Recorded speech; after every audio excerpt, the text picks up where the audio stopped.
welcome to this video where I will be sculpting somebody's picture and turning it into a sculpture. So there's actually quite a funny backstory to this sort of series that I've wanted to do. So I basically wanted to make a series called Draw2Sculpt, where I take somebody's artwork and then I turn it into a 3D sculpture. Now I know lots of people on YouTube have already done this, but I was so excited and I really wanted to do it myself because I was like, oh, how fun would that be? So back in the day, and it is back in the day, I basically asked one of my friends and I said, is there anything that you would like me to make a sculpture of? And they sent me this really cute picture of this like pumpkin autumn dragon. And I was like, fantastic, I will do that for you, no problem. So I kept in contact with them. And the last time that I spoke to them was about 5 years ago. Oh, 5 years ago. And since then, so much has happened, so many things. I have moved out of my house, or I've moved like 4 different times. One of those times I was there for a year and a bit and I just did not have access to any type of studio. I was literally living in somebody's room, pretty much, and sharing a room. So I really didn't have the resources to be able to do it, and I felt like so awful. And so I was like, right, when I get this place, I'm gonna finish it. And I've managed to do it. And it's so funny because I've looked back on the video that I made to try and start off this series, and it's like 5 years ago, and it's awful. However, we're getting there, we are getting there, and I want to make this Draw2Sculpt thing an actuality. So for my first Draw2Sculpt in the series, basically I got given a picture of this, like the cute little pumpkin dragon, and it's called Puanai. The person, she spelled it out phonetically for me and everything, but I think it's called Puanai. So cute. It's such a cute little thing, and I've got so many ideas. And the artist that did it, her name is Spirit Dragon Ryuu. Leave all of her links and everything down below so you can go and check her out and check out her artwork and everything like that. And yeah, and I just want to say I'm so sorry it's taken so long. It won't be like this because I am here to stay, which is great. I finally got a place where I can create and do all those things. But yes, so without further ado, let me show you the video of me sculpting this cute little dragon. So starting off like I do with all my sculptures, I made my armature from floristry wire, tin foil and masking tape. And having that armature inside the sculpture just provides it with a strong skeleton, so it kind of doesn't flop over when you bake it.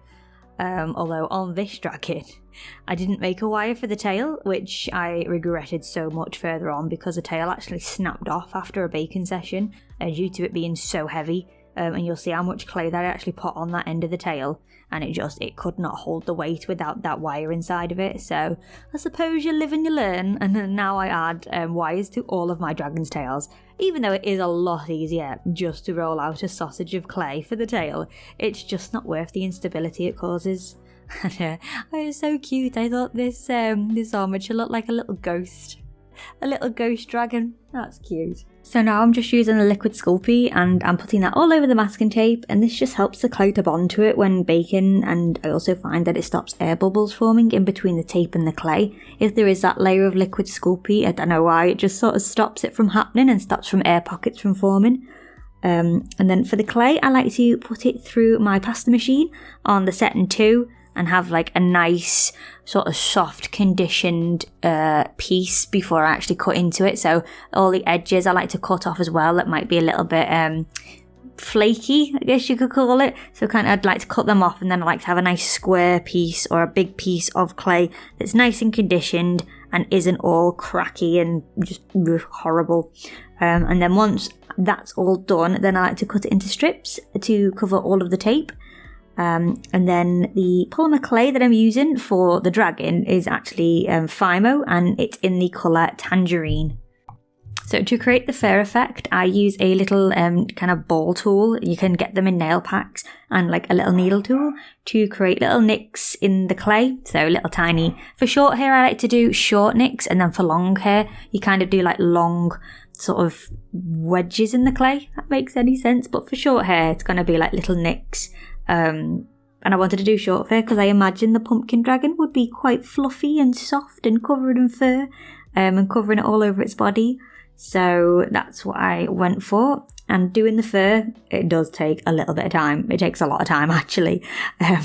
So to have that much texture all over it, you have to be careful as well not to smoosh the details when you're holding unbaked clay. The amount of times I've held clay and just completely destroyed any detail, it's too many times to count. So now I like to bake clay in between, so if I hold it, I don't just kind of destroy the process that I've already done, and I kind of save my process. It's kind of like, you know, a little hack when dealing with clay, and especially if you are going to have a lot of details on it, my recommendation would be bake as many times, because I've never found any issues when I bake clay quite a lot. So for the claws, I made little tiny triangles to stick to its paws.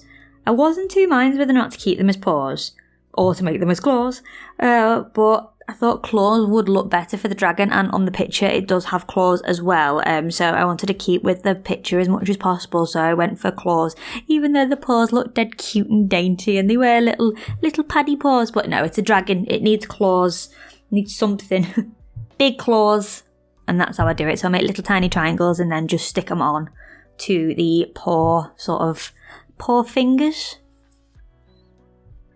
So this is when I made the tail. So I just rolled out the clay into a tipped sausage, and it looks good, but it's just not strong enough. I think it'd be okay, and it'd work for sculptures that the tail's sort of supported by the floor. So if the dragon was laying down, I see it a lot where people do tails like this.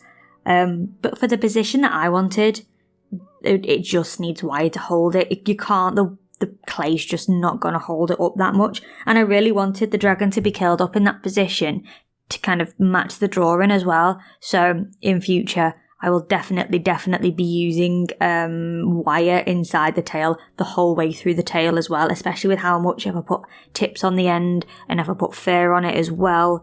It needs it. Otherwise it breaks off in baking, and it's very sad because then you have to try and put it back on and smooth it in so you can't tell that it's broken off, and yeah, no, it's not worth it.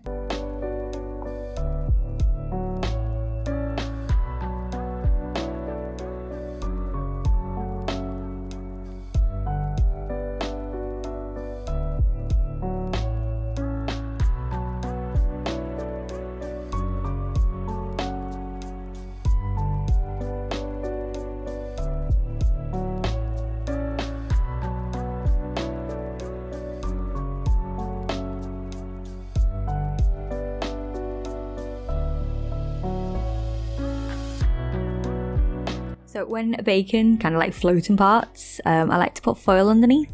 If I don't, the tail would have just kind of sunk to the baking tray with the heat and the gravity, and that would have resulted in the tail being all skew-whiff and off-centre. So that's why I like to put foil under things that are kind of off the ground.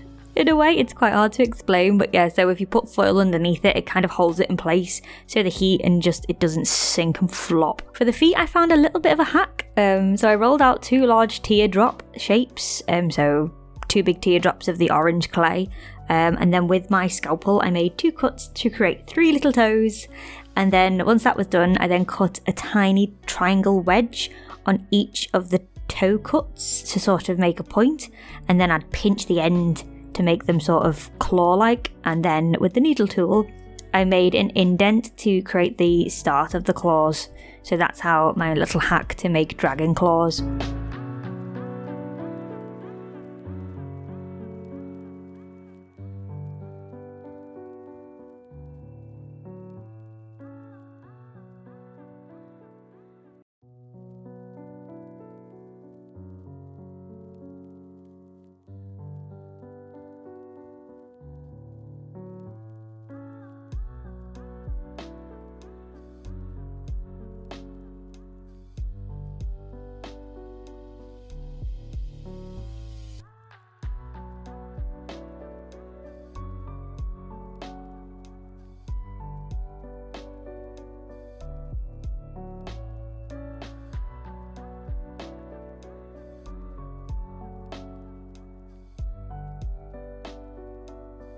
So for the head, I started building up the shape. I always start like this with my dragons and also for my wolf sculptures, just because they've got those kind of long muzzles.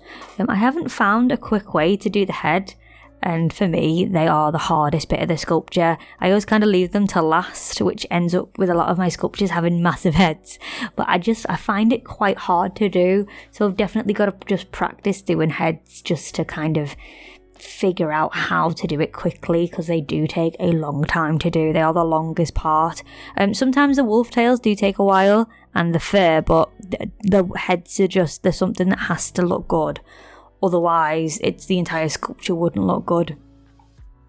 So next, for when I'm doing the head, I like to pick out some eyes. I have a load of these. I don't know if I'm going to pronounce it around cabochon eyes. And they're all in different shapes and different colours and styles. For this dragon, I went with the classic yellow reptile and cat eye. These cabochons, they're so cool. You can get them from Amazon, Etsy, eBay, and you just type in cabochon eyes, if that's how I'm saying it right. And it'll come up and it'll have these little half dome like glass things, and they'll have eyes stuck underneath them, so it kind of gives you a lens effect. I really like them. So again, it's still quite hard for me to talk about how I do faces and heads. I just tend to look at references of the thing I'm sculpting, and then I just build up from there. I like to put 2 bits over the eyes, and that just kind of makes the eyelids and sinks the eyes in a little bit. Sometimes I'll have them out and I won't have anything over them, and sometimes I'll have them sunken into the head. It just depends on how I'm feeling and what kind of way I want the sculpture to look. But honestly though, I can't really give any other tips for the heads, just other than looking at 3D dragons and typing in polymer clay dragons and seeing what other people have done. And then I just try and replicate that as well. I wish I could find an easier way to do it, but for me, that is the hardest part of the sculpture.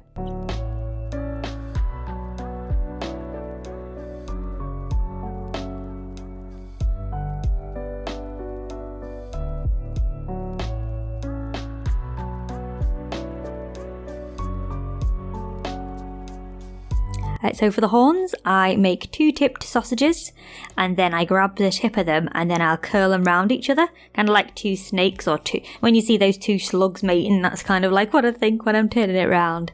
And it makes this kind of curled horn, and I really like the look of them. This method as well is really, really good for doing unicorn horns as well. So you can make quite big unicorn horns and just keep it straight, and they're brilliant for that as well. And also, just to add a little bit of depth and a little bit of colour to the horns, I use a bit of chalk with a soft brush, and like with the mica powder, I'll just brush that on as well. Almost like putting shadows on each of the twists and just giving it that little bit of extra kind of depth to it and texture. But again, my desk is covered in chalk powder. It's amazing. So I love doing tails. It's one of my favourite parts in most of my sculptures. And so for this dragon, the artwork indicates it's got a green tip tail. And because it's a pumpkin / an autumn dragon, I really wanted the green fur to kind of look almost like pumpkin vines. So I wanted it to be kind of like quite thin and wispy and sort of that pumpkin-y kind of curly vine. So that's what I was going for when I did the tip of the tail. And the colour that I was using was called sap green, and that is also Fimo as well. However, because it's so top heavy, this is what caused the tail to snap with all that weight, and I might have gone a little bit overboard with the green, but I quite like it, so I just kind of put the tail back on and put some wire in it as well. I drilled into it. So I found out about this technique from another sculptor that I saw on Instagram. I believe that their name is Wajaz_sculptures. And it's such a brilliant way to do fur. So basically you use like the type of cookie cutter that I'm using, and then you kind of roll the ends a little bit, and it's so much quicker than how I used to do it. I still will do it the way I used to on some sculptures, but for time and for like big areas of fur, I'd really like this technique.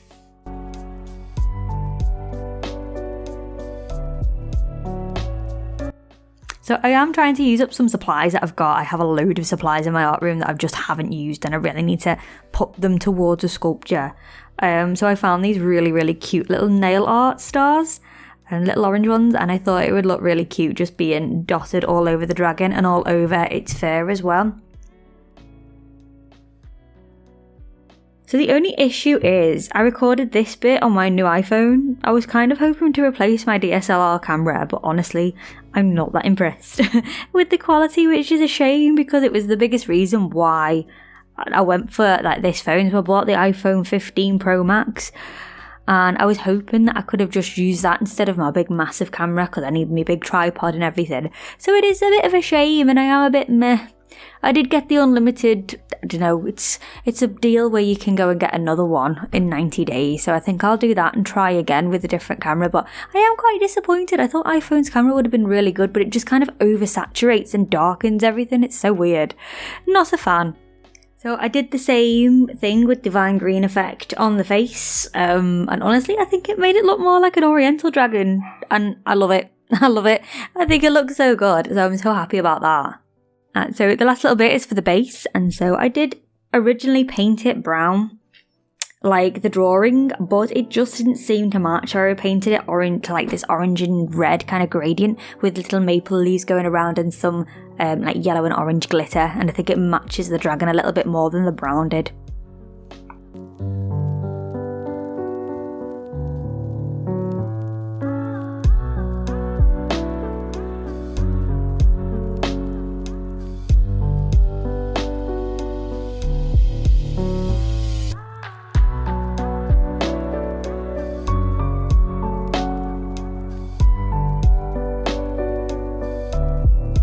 So that's it, he's finished, it's done. It's taken a while, it's taken about 5 years from start to finish for when I first wanted to do this series, but he's done now, and so now I'm going to try and get in contact with my friend again, and then I'm going to post and package it, and hopefully they get it soon. So if you did like this video, please leave a like, and if you want to see more of this type of content, please click the little bell icon next to the subscribe button, and also subscribe as well so that you can see whenever I do any new uploads. There is a way if you wanted to have your sculpture made into a Draw2Sculpt. I do have a range of different ways that you can get involved. So the first one is my actual Etsy store. So I have like a range of custom listings, and one of those is the Draw2Sculpt, where I will make your sculpture, send it out to you, and then I can showcase your art on YouTube as well. The second way, which I'm quite excited about, I'm starting a Patreon, and in some of the tiers you're automatically entered into kind of a monthly competition, and one of the prizes for that monthly competition is a Draw2Sculpt figurine. So that's another way that you can win it as well.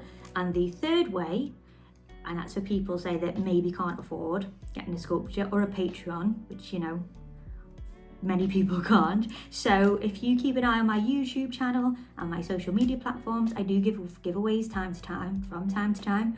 And so, you know, if you want to, keep an eye, enter the competitions that I do, and you can also win one for free, pretty much. And yeah, so it'll all get shipped out, so regardless of which way you go, it will still get shipped out to you and you'll still receive your sculpture.